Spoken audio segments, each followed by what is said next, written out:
자, 예배 드리겠습니다. 일어나십시오.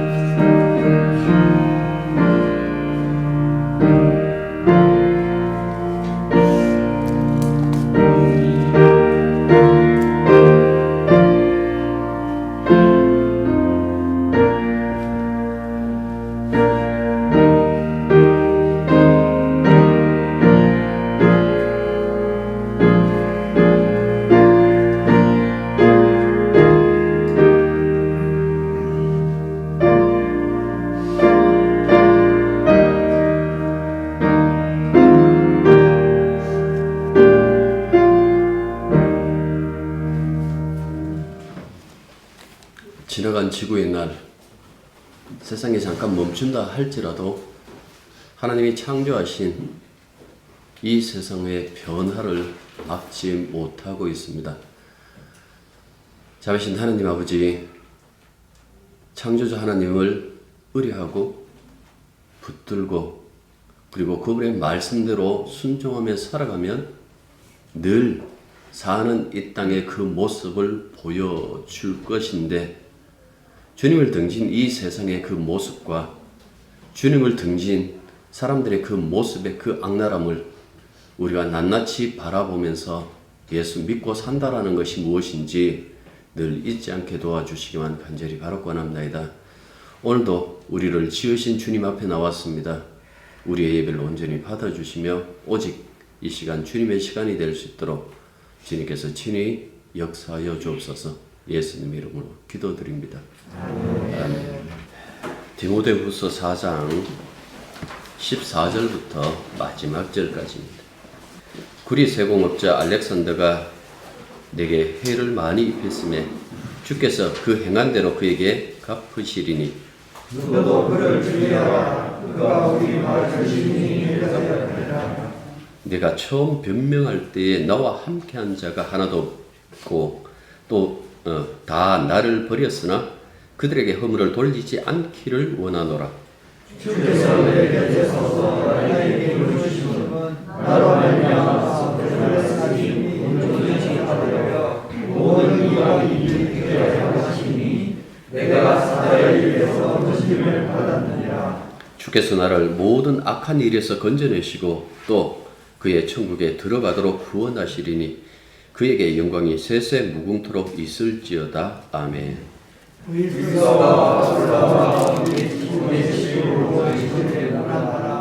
에라스도는 고린도에 머물러 있고 드로비모는 병들어서 밀레도에 투원도니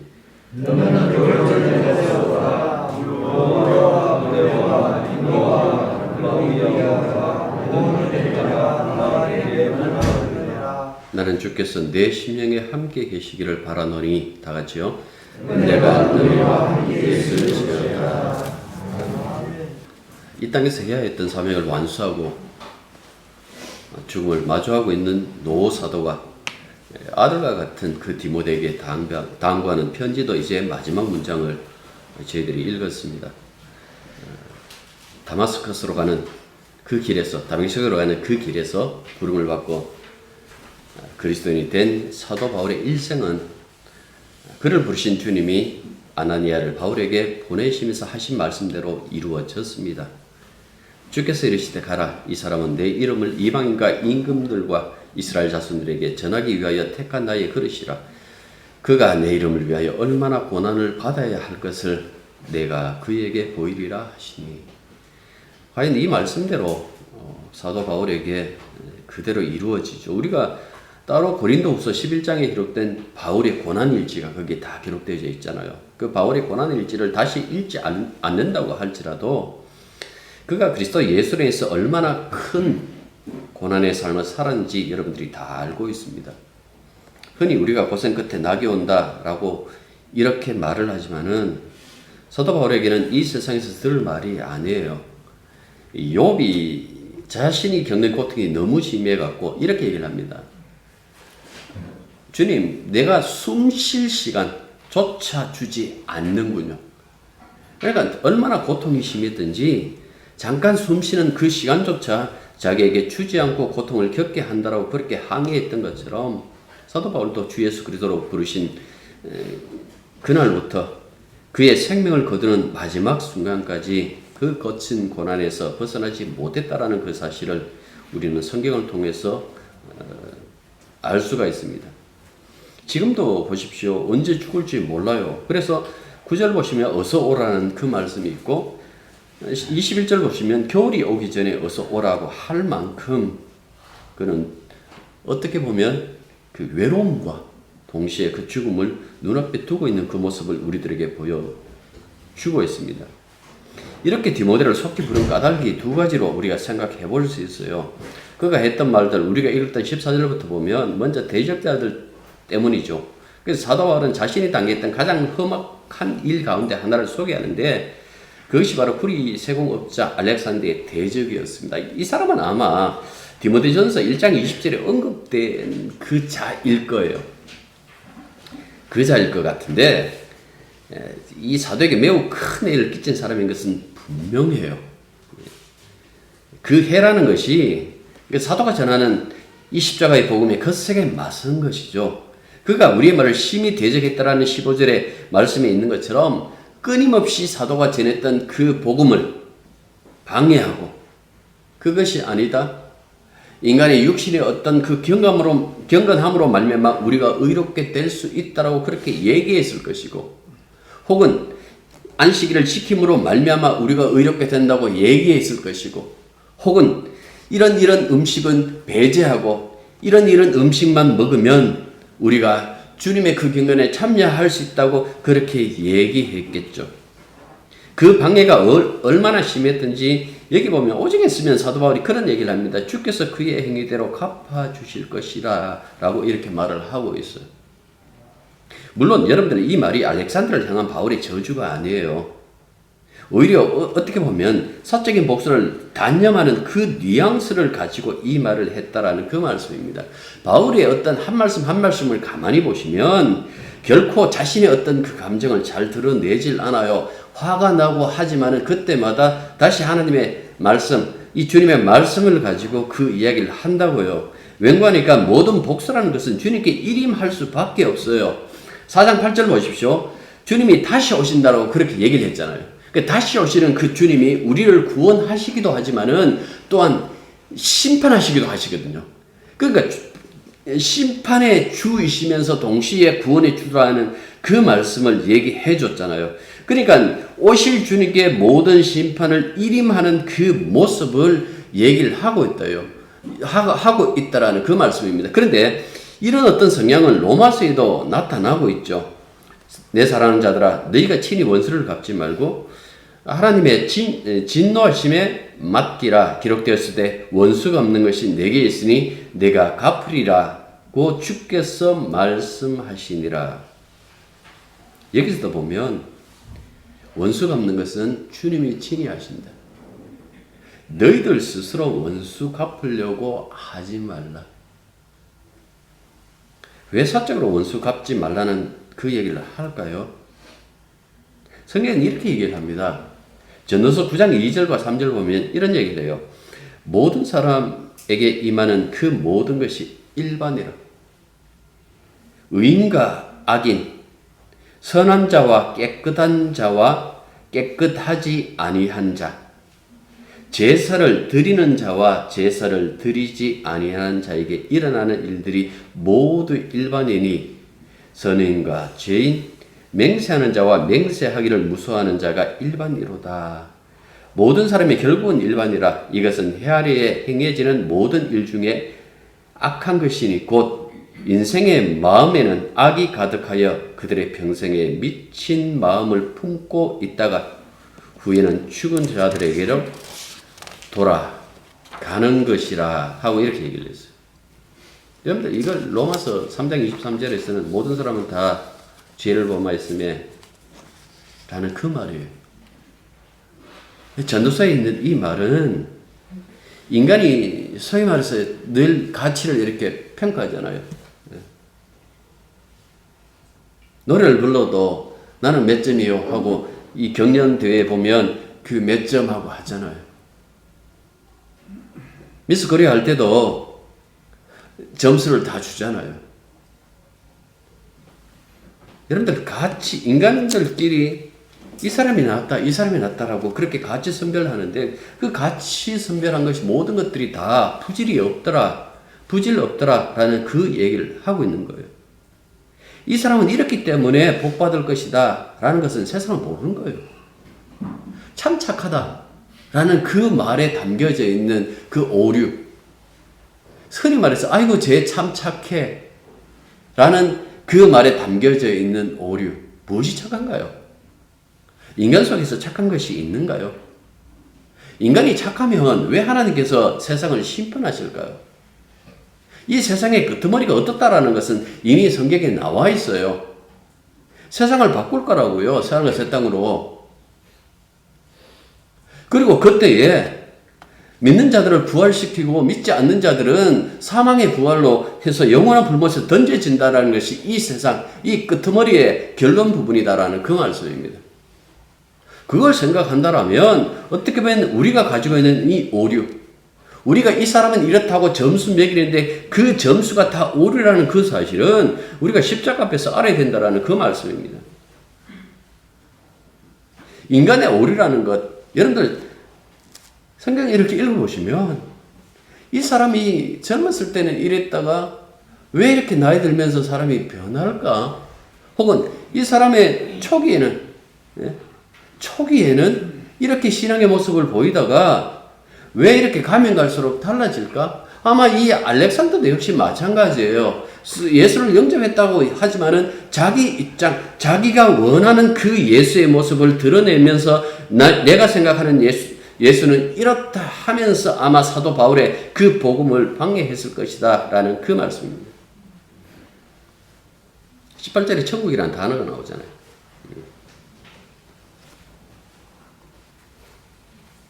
우리가 흔히 얘기해요.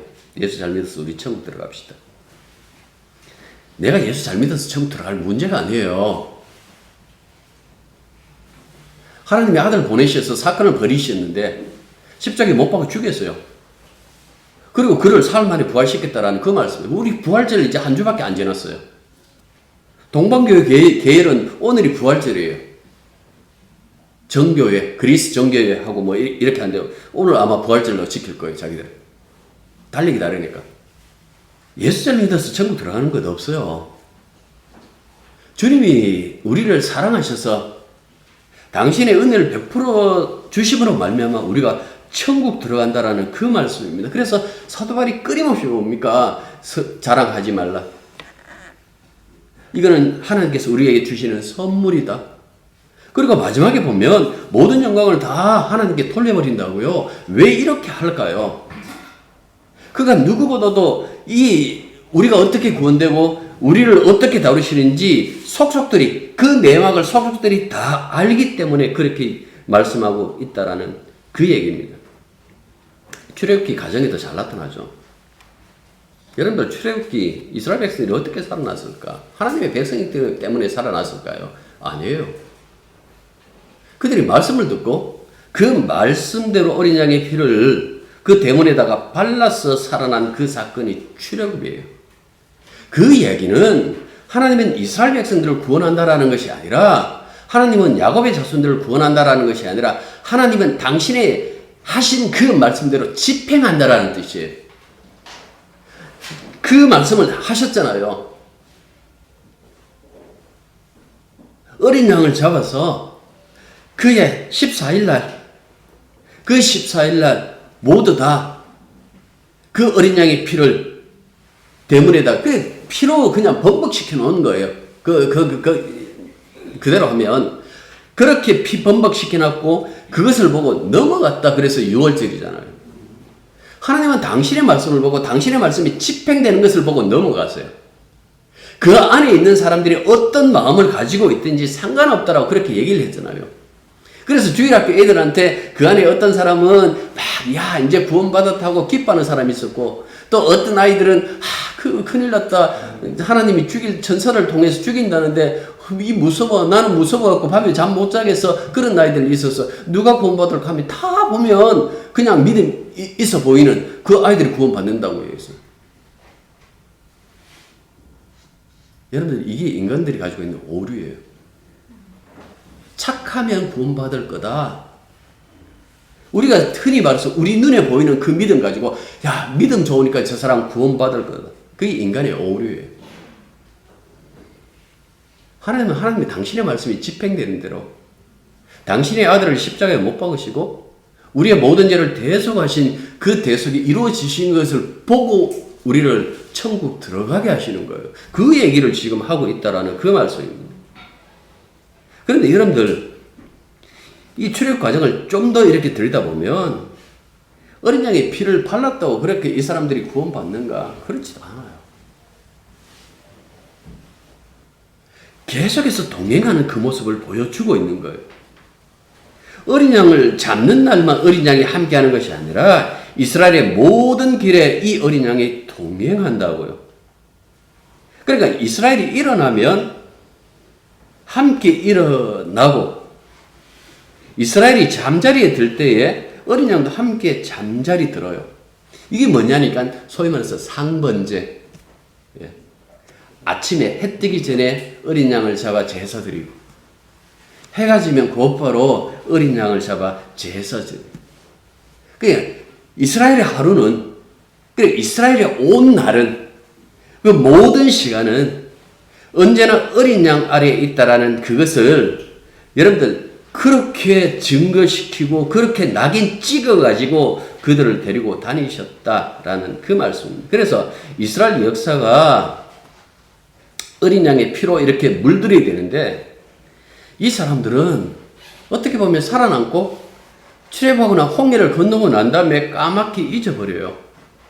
까맣게 잊어버리는 그 이유가 뭡니까? 길이 험하다.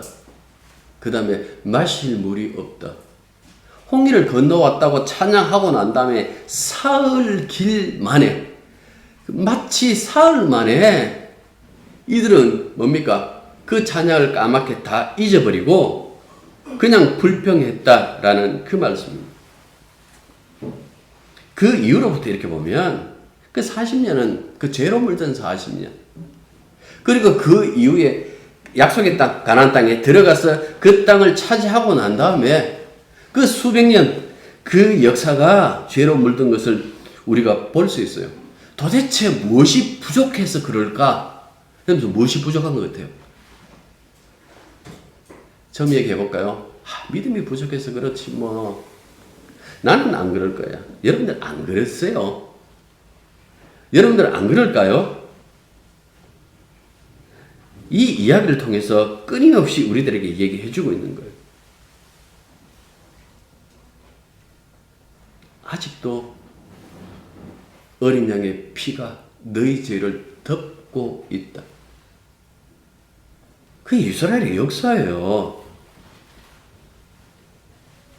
그런데 그 중요한 어린 양과의 그 동행에서 어린 양을 떼버리면 이스라엘은 무엇으로 남을까요? 이방. 그래서 우상숭배예요. 사사기 보면 끊임없이 우상숭배예요. 사사를 통해서 구원해주면 조금 믿는 척 하다가 다시 그렇게 우상을 섬기는 것이 있어요. 왜 우상을 섬길까? 그 우상이 주는 것이 있어요. 그 주는 것이 무엇인가 하니까 여러분들 번영이에요. 그게 번영이에요. 우리가 대통령 뽑을 때 이 사람이 과연 그럴 만한 자격이 있는가라는 것을 보나요? 그거 안 보죠. 그들의 입술에서 나온 이야기가 늘 뭡니까? 경제 이야기를 하죠. 예. 끊임없이 거기에 속아 넘어가면서도 여전히 뭡니까? 누군가 경제라는 것은 우리나라가 누가 한 사람 잘한다고 여러분들 우리나라 경제 안 살아나요. 온 세계가 지금 하나로 묶여져 있어요. 어느 쪽 하나에 여기에 지금 러시아 때문에 우리나라 물가 올라가잖아요. 우리는 전쟁도 안 하는데 왜 올라가는데요? 사람을 판단할 때 무엇을 보고 판단해야 되는지 우리는 잊고 사는 거예요. 이미 지구촌이라 함으로 말미암아 이미 하나의 어떤 그 경제권에 묶여져 있어갖고 우크라이나 뭐 보내줘요. 이 유럽 쪽에서 무기는 보내주지만은 적극적으로 참여하지 않죠. 핵무기가 무서워서? 아니요. 경제적으로 러시아에 투자했는 것들이 돈이 너무 많아. 이거 잘못하면 돈이 통째로 다 날아갈 수가 있어. 여러분들 굉장히 이상한 전쟁을 지금 치르고 있는 거예요. 이 세상의 모습들이 다 이런데요. 이게 지금 오늘날의 모습일까요? 아니에요. 예전에도 여전히 그랬어요. 예수님 때도 그 유대인들이 돈을 사랑했다 그랬잖아요. 어떤 그런 생각들. 그리고 그 이전에도 역시 마찬가지예요. 인간의 그 죄라는 것은 자기 번영, 자기 번성, 이런 것들로 가득 차 있다라는 그 말씀이죠. 그렇게 생각해 본다라면 인간이 가지고 있는 그 모습들 속에 그들이 가지고 있는 어떤 그런 여러 가지 어떤 그 일들을 생각해 본다라면 어린 양 빼버리면요. 이스라엘이든 이스라엘이 아니든 똑같아요. 그걸 보여주시면 이스라엘 속에. 자, 망하지. 왜 망했을까? 나는 말씀을 주고 그 말씀대로 집행하는데 이들은 말씀이 없었어. 늘 어린 양의 피로 말미암아 어린 양과 동행하면서 살라고 했는데 이들에게는 내가 했던 그 말이 없었어. 그래서 이들은 이방인과 마찬가지로 망하는 거예요. 보여준 거예요. 교회. 여러분들 예수가 없으면요. 사적인 욕망으로 똘똘 뭉쳐져 있는 그 모습만 보여주는 거예요. 뭐 우리네 교회들 이렇게 작은 교회 말고 큰 교회들 특히 강남권에 있는 그 교회들 하는 거 보십시오. 자기들끼리 모여가지고 어디 투자할래? 예수가 사라지면 그 말밖에 할 게 없어요. 모여가지고. 찬송은 거룩하게 부르죠. 선거대도 실력 있는 사람들이 다 앉아 있어요. 때로는 그 사람들을 사오기도 하죠. 오케스트라에다가 그렇게 아름다운 찬양을 하지만은 이사야, 하박국 그 말씀을 아모스 그 말씀을 인용한다라면 듣기 싫다. 기도하지 마라. 안 듣는다. 입술 뻥끗거리지 마라. 역겹다. 토하고 싶다. 실질적으로 하나님께서 그들에게 했던 그 말씀이에요. 정말 원하시는 것은 말씀과 동행하는가라는 것이 굉장히 중요하다라는 그 말씀입니다. 그러기에 교회라는 것은 예수가 없으면 사적인 욕망으로 똘똘 뭉친 사이비예요. 예. 우리 교회는 뭐 사람들을 모아놓고 여러 가지 뭐 교육도 혹은 여러 가지 어떤 가볍게 이렇게 아주 때로 왜 교회에서 배움 또 뭐 카페 운영 이 유행인데요. 서울에 있는 어느 교회가 그걸 해서 누가 말을 하면 다 그거 따라가요. 교회는 유행을 따라가는데 그렇게 유행을 따라가면서 뭘 합니까?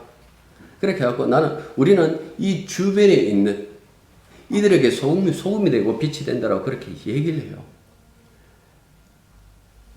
과연 그게 소금이 되고 빛이 되는 것일까요? 여러분, 교회가 해야 될 일이 있어요. 교회가 먼저 해야 될 그 일이 뭐라고요? 하나님 말씀대로 집행됩니다, 여러분들. 그 얘기하는 거예요. 그래서 말씀드리지만은 나는 예수합니다. 그게 진리가 아니에요. 여러분, 진리가 뭘까요? 그냥 예수합니다라는 것이 아니라 부활하신 예수님이 나와 함께 활동하는 거예요. 그게 진리예요. 우리를 온전히 당신의 사람으로 끌어가고 있다라는 그 말씀입니다. 다시 말해서 사람의 손에 넘겨져 죽은 적이 있는 그 주님이, 그래서 하나님께서 다시 살리신 그 주님이 나와 함께 나의 길을 가자 하고 십자가로 이끌고 가는 그것이 진리이지, 세상 사람들이 나 예수 압니다, 나 예수 믿어요, 나 교회 다녀요 하고 그렇게 자기의 탐욕, 자기의 욕심대로 살아가는 것이 그것이 진리가 아니다라는 그 말씀입니다. 여러분들, 제가 이 얘기를 하는 것은 어떻게 해야 될까요? 라는 그 고백, 사도행전 2장에 보면 그 얘기를 하잖아요. 행자로 우리가 어찌할꼬? 예. 그냥 인정하시라는 거예요. 무엇을? 내가 저주받아서 마땅한 그 사람이라는 것은. 내가 육신에 있으면서 끊임없이 나의 탐욕과 욕망대로 살고 있다라는 그 사실을. 성경대로 사신 분은 주님밖에 없고 성경을 이루신 분은 주님밖에 없어서 나는 이제 주님만 의지하고 살아가겠다는 여러분들 그런 그 다짐, 물론 그것도 은혜를 주셔야 됩니다만은 그런 모습으로 살아간다라는 그 말씀입니다. 그래서 사도 바울이 사적인 복심에 대해서 얘기는 하진 않아요. 주께 모든 것을 맡겨버리는 그 얘기를 해요. 그런데 사적인 이 눈이 멀어버리면 기도원 어디 강의할 때가 있어요. 그 기도원 이야기 하다 보니까 기도원이 사적인 이 복수를 해요. 나중에 공적으로 부름을 받았다가 사적인 복수까지 그것을 끌고 가버려요. 갈라디아에서 사도 바울이 그런 얘기를 하죠. 너희들이 성령으로 시작했다가 육체로 마치겠느냐. 예, 그 이야기가 기도원 이야기예요. 그렇게 끝나요. 고리 달라 그래갖고 앨범 만들어서 자기 성에 두고. 이 사적인 탐욕이에요. 이 왕은 무슨 하나님이 왕이신데 이거 거짓말이에요. 우리들이 신앙생활이 그런 경우가 굉장히 많아요. 다 하나님 은혜야. 무슨 소리? 끊임없이 내 삶의 어떤 그 흔적을 이렇게 찾아보면 그 흔적 속에서는 나의 어떤 그 행위, 나의 선한 행위, 그 가치를 두고 그렇게 살아왔는데 주님의 은혜라고요. 기도는 딴 사람이 아니에요. 우리들이에요. 그런데 기도원의 이름이 히브리서 11장 소위 말해서 믿음의 장에 들어가요. 어떻게 들어갔을까? 그 사람의 행위 안 봤다는 이야기예요. 그래도 한때 잘했지 않습니까? 한때 가지고 구원하지 않아요. 그의 전부의 삶을 놓고 봤을 때 그는 죄인이에요. 그럼에도 불구하고 그 12장, 히브리서 12장에 있는 그 예수로 인하여 그들 11장에 있는 그들이 소위 말해서 무리수를 쓰면서 인생을 살았던 그 사람들이 구원받는 그 이유가 12장에 가야만 나타나요.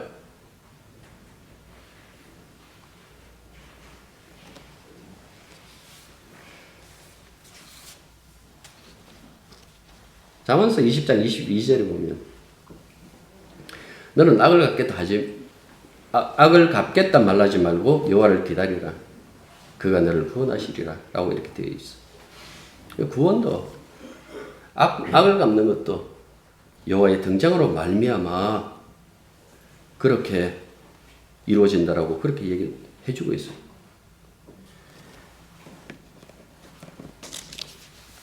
주님께서 이 땅에 오셔서 철저하게 아버지의 말씀대로 순종하는 그 모습 보였잖아요. 나는 내 말 하는 것 아니다. 아버지께서 내게 하신 그 말을 한다라고 그렇게 얘기를 해요. 내 안에서 아버지가 역사하신다. 아버지가 원하는 대로 한다. 그 정점이 바로 감람산에서 기도할 때에 3번에 걸쳐서 이 잔을 내게서 피할 수 있도록 해줄 수 있으면 해주지만은 아버지 내 소원이 아니라 내 원대로 아니라 아버지 뜻대로 해달라고 그렇게 얘기를 하잖아요. 여러분들 이 자리가 천국 들어가는 자리예요. 그런데 우리가 그 자리에 못 들어가요.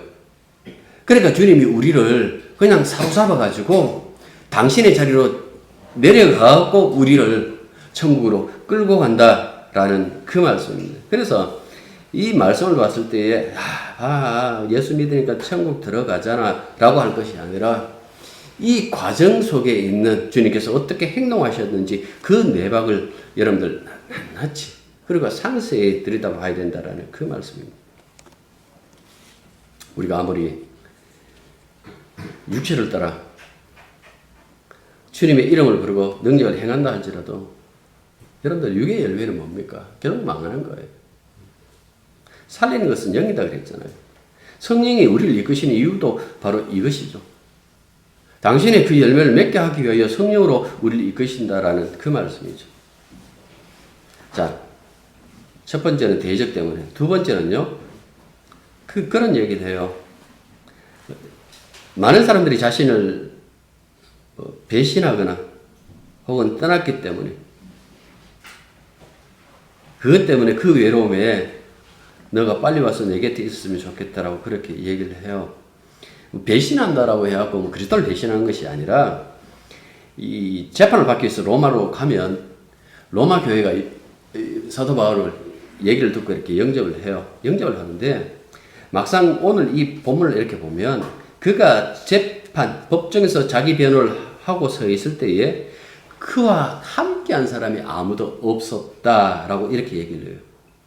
그냥 감옥에 있을 때는 그 뭐 따로 감옥에 있는 것이 아니라 어떤 집에 군사와 함께 이렇게 있게 되었다고 그렇게 얘기를 해요. 그러니까 소위 말해서 보호 관찰하는 거예요. 보호 관찰하고 있는데 그렇게 보호 관찰하고 있을 때에 그때는 사람들이 찾아오지만은 막상 법정에 섰을 때는 그와 함께 하지 않았어. 왜요? 어떤 사람들은 예수 믿는데 왜 저 감옥 들어갔을까? 뭐 이렇게 생각하는 사람도 있을 거고. 또 어떤 사람들은 괜히 저 사람 편을 들었다가 나도 저 사람처럼 저렇게 당하는 것은 아닐까라는 어떤 그 두려움, 그것 때문에 그를 저버렸을 수도 있어요. 아무튼 자기 곁에 사람이 없다라는 것을 바울은 그렇게 얘기를 해요. 그런데 그 얘기를 하면서 뭐라고 얘기를 합니까? 문책하기를 원하지 않는다라고 그렇게 얘기를 해요. 그럴 수 있다. 이 사람은 약하니까. 16절 보십시오. 끝에 보면 내가 처음 변명할 때 나와 함께한 자가 하나도 없고 다 나를 버렸으나 그들에게 허물을 돌리지 않기를 원하노라 라고 이렇게 얘기를 하고 있어요. 그럴 수 있다라는 얘기죠. 연약하니까 그럴 수 있다라고 그렇게 보고 이 이야기를 해요. 그러면서 17절에서 뭐라고 얘기를 하는가 하니까 내가 다른 곳에서 위로를 받았다라고 이렇게 얘기를 해요. 주께서 내 곁에 서 계셨다라는 그 얘기를 하죠. 그 신실하신 주님이 자기 곁에 있었다. 그냥 막연히 사도 곁에 있었던 것이 아니라 그를 위로했고 그에게 힘을 북돋아 주셨겠죠. 그걸 어떻게 알 수 있나요? 바울은 두 가지를 이야기를 해요. 그 일로 말미암아 복음이 사도 바울로 말미암아 온전히 전파되었다라고 얘기를 해요. 그러니까 보십시오. 제가 자주 하는 말 중에 하나가 나쁜 일이 벌어지면 다 나쁘지 않다라고 얘기를 했잖아요. 그 일로 말미암아 새로운 것이 등장한다라고 그렇게 얘기를 했잖아요. 또 좋은 일이 생기면 그 좋은 것 때문에 다 좋은 것이 아니라 그 일로 인하여 또 나쁜 것이 올 수도 있다라고 그렇게 얘기를 했잖아요. 사도 바울이 로마 감옥에 그렇게 사로잡혔는데 빌립보에 의하면 그가 자기를 사로잡고 있는 모든 사람들에게 무엇을 얘기를 합니까? 복음을 증거했어요. 그들이 그 복음을 받아들여요. 여러분들 이 사실을 보면 왜 바울을 감옥에 가두었을까? 복음을 증거하기 위하여. 바울과 대면하고 바울을 만났던 그 사람들 다는 아니겠지만 그들 중에 많은 무리가 복음을 받아들이고 예수를 믿는다면 그것조차 그가 감옥에 있는 것조차 주님이 주시는 은혜였다라는 그 사실, 그 이야기를 해주고 있는 거예요. 주님이 왜 내 곁에 계시는지, 주님이 왜 내게 사람을 다 떠나보내게 하시는지 이유를 알았다. 알고 보니까 나와 함께 나를 지키고 있는 자들에게 복음을 증거하라고 나에게 이런 일을 베푸셨다라고 그렇게 얘기를 해요. 그래서 둘째 보시면 모든 이방인이 복음을 듣는 계기가 되었다라고 그렇게 얘기를 해요. 복음의 대상이 확장되었잖아요. 처음에 어느 지역 가면 유대인들이 있는 그 회당부터 찾아가고 복음을 증거했는데 그들로부터 쫓겨나니까 그 다음부터 어떻게 해요? 길거리에 만나는 그 이방인들을 향해서 복음을 증거한 거예요. 그러니까 보십시오. 쫓겨난 그 일, 그렇게 쫓겨났는데 쫓겨남으로 말미암아 그는 다시 복음을 증거하는 다른 사람을 만나는 그 계기가 마련됐다라는 그 얘기를 하고 있는 거예요. 로마서 5장에 보면 우리가 환난 중에도 즐거워한다라고 얘기를 했어요. 환난은 인내를, 인내는 연단은 소망을 이루는 줄 알미로다라고 했어요. 그 소망이 뭘까요? 복음을 증거하는 것이고 그 소망이 뭘까요? 천국에서 영생을 누리는 것이겠죠. 그래서 18절 보면 주께서 나를 모든 악한 일에서 건져내시고 또 그의 천국에 들어가도록 구원하시리니 하고 이렇게 얘기를 하고 있어요. 그 다음에 그 주님께 모든 영광을 세상에 무궁토록 돌린다라고 그렇게 얘기를 하고 있죠. 두 가지 이야기 하잖아요. 하나는 이 세상의 모든 악한 일에서 우리를 건져내실 것이다. 그리고 이어서 뭐라고 얘기를 합니까? 오는 세상, 다시 말해서 천국으로 구원하실 것이다. 이것도 출애굽 사건을 생각하면 돼요. 자, 이집트에서 애굽 땅에서 끄집어내요. 자, 끄집어내놓고 아이 고생했다. 자, 이제 앞으로 너희들 알아서 땅도 어디 보고 좋은 땅 차지하고 그렇게 살아라. 그렇게 얘기를 했습니까? 안 했어요. 출애굽 사건은 언제 끝나는 거 하니까 그 땅을 12지파가 다 차지할 때 그때 끝나요. 거기서 끄집어낸 것뿐만 아니라 그 땅에 집어넣는 것까지 되어 있어요. 왜 예수 믿어요? 그냥 여기서 잘 됐으면 좋겠어요. 우리가 좀 별 무고했으면 좋겠어요. 여러분들 그것 때문에 예수 믿으세요? 우리를 구원하신 그 이유는 당신의 나라, 주님의 나라에 우리를 집어넣기 위하여 구원하셨다라는 그 말씀이죠. 그러니까 여기서 분명히 이 이야기를 하고 있어요. 우리의 구속이 무엇인가라고 했을 때에 천국이라고 그렇게 분명히 얘기하고 있잖아요. 이 세상에서 빼내와서 오는 세상인 천국으로 우리를 들어가게 하신다. 라고 그렇게 말씀하고 있어요. 우리는 이 땅에서 살 날도 제대로 못 챙기고 있는데 천국까지 신경 써야 되겠나라고 그렇게 생각할 수 있는데요. 인생 굉장히 짧아요. 예배 전에 이 장로님하고 제가 잠깐 그 얘기를 하면서 장로님 그 말씀하셨어요. 참 그 세월 빠르더라라는 그 말씀하셨어요. 그래요. 정말 빨라요. 우리가 시편 보는데 그 시편에 그 얘기를 해요. 39편 지나왔잖아요. 주님 알려주십시오. 내 인생의 끝이 어디입니까? 내가 얼마나 더 살 수 있습니까? 내 일생이 얼마나 덧없이 지나가는 것인지 말씀해 주십시오. 주님께서 나에게 한 뼘 길이밖에 안 되는 날을 주셨으니 내 인생이 주님 앞에서는 없는 것이나 마찬가지입니다. 진실로 모든 것이 헛되고 인생의 전성기조차도 한낱 헤벨이라고 그랬어요. 입김이라고 이렇게 번역해놨는데 헤벨, 허무하다. 우리 인생이에요. 아직 굉장히 많이 남아있는 것처럼 보이시죠? 특히 젊은 친구들. 금방이에요. 여러분들이 멀다라고 보는 그 인생 끄트머리보다도 보이지 않는 것이 하나 있어요. 그걸 영생이라고 그래요.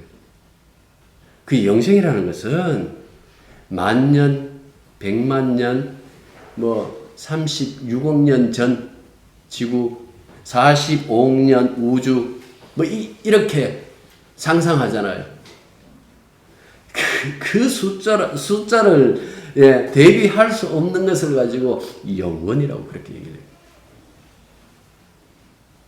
그때 사는 사람, 그때에 사는 생명을 가지고 부활의 생명 혹은 영생이라고 그렇게 얘기를 해요. 그것이 우리들에게 약속되어져 있다라는 그 말씀이죠. 여러분들 이 다윗의 시인데요. 아까 제가 인용했던 이 39편이요. 다윗이 허무주의에 빠진 것이 아니에요. 나머지 다윗의 시편들을 읽어보면 결국 소망을 어디에 두는가 하니까 하나님께 둬요. 하나님이 우리를 구원하신다라는 그 얘기를 한다고요. 특히 110편을 통해 가지고 주님을 바라보잖아요. 나를 구원하실 주님이 오신다라는 그 얘기를 해요. 그러니까 여러분들 사도 바울 역시 그 소망 이야기를 하는 거예요. 18절 다시 보십시오. 주께서 나를 모든 악한 일에서 건져내시고 또 그의 천국에 들어가도록 구원하시리니 그에게 영광이 세세 무궁토록 있을지어다. 아멘. 하고 이렇게 얘기를 하고 있어요. 근데 여기 자세히 보시면 하나님이니까 무조건 영광 돌리십니다. 그 얘기 아니에요. 항상 성경을 보시면 구약이든 신약이든 하나님이 무슨 일을 하셨는지 먼저 밝혀요. 그 다음에 하나님 앞에 영광 돌려요. 그냥 우상 가면 왜 절간에 이 부처상이 있으면 이 불교도 아니에요. 그 부처상이 있으면 가갖고 그냥 자기들 백팔배 하든지 천배 하든지 이렇게 한다고요. 왜? 왜 합니까? 꼭 있으니까.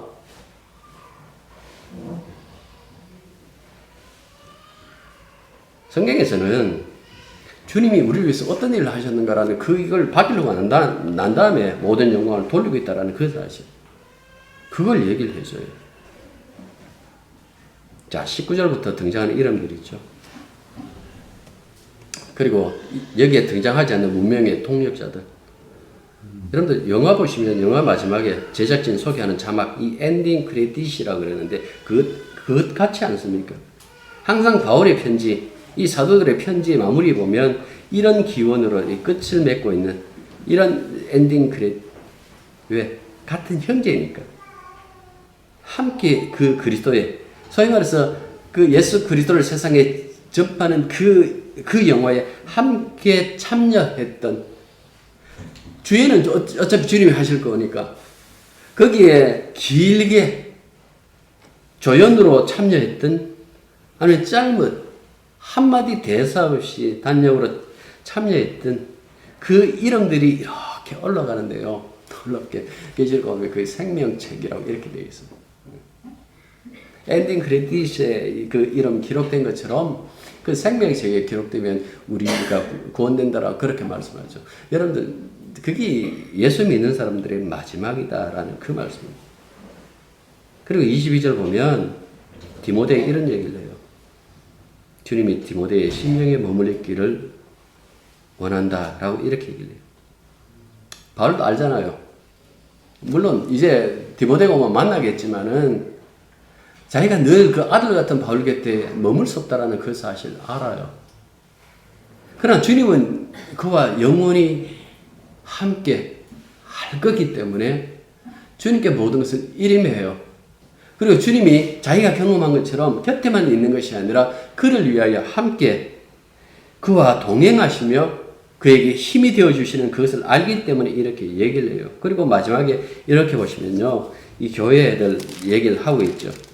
여기 보면 은혜가 마지막 보십시오. 너희와 함께 있을지, 너희와라고 이렇게 얘기를 했죠. 그 교회가 항상 주님의 은혜에 머물러 있기를 원하고 있다라고 그렇게 얘기해요. 은혜라는 그 단어 속에 하나님의 사랑이 숨어 있어요. 거기 다 담겨져 있어요.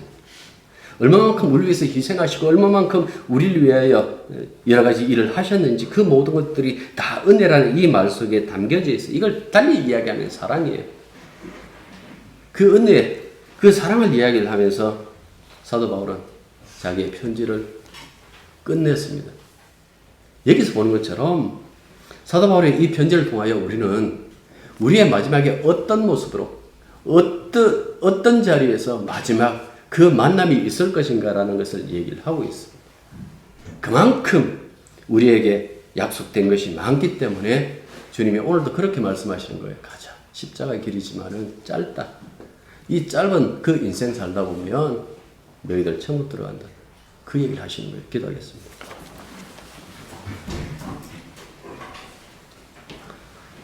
저희들 바울 서신의 마지막을 들여다보면서 주님의 사랑이 얼마나 큰지, 우리를 위하여 어떤 일을 행하셨는지, 사도를 통하여 무엇을 증거하셨는지 그런 부분들을 돌이켜봤습니다.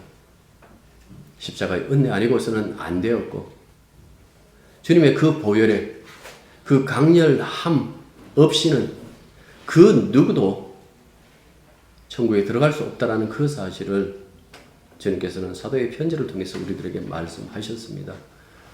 우리의 일생도 이 엔딩 크레딧에 있는 이 이름들처럼 생명책에 기록되어져 있다라면 끝까지 주님의 우리의 이름을 되뇌이면서 주님이 다시 오시는 그날 우리의 이름을 부르는 그 감격, 그 영광의 순간을 맞이할 수 있도록 믿음으로 주님이 이끄시는 대로 늘 주님과 동행하는 것을 기뻐할 수 있는 저희들이 되게 도와주시옵소서. 예수 이름으로 기도드립니다. 아멘.